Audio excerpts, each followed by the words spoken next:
Hello guys! In today's video, I'll be showing you how you can block someone on TikTok. So without further ado, let's begin. To start, go to your profile. Now you can see at the bottom, inbox. So this is where you can see the people or the person that have message for you.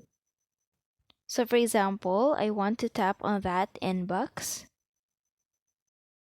As you can see right here, here are the people that have message for me. Now if I want to block someone, I just press on that name and then you can see these options: delete, report, block, and then mute. So I just want to block this person, so I just want to tap on block. Just tap on block to block someone. And that's it. I hope this video helped you out. Thank you for watching. Don't forget to like and subscribe.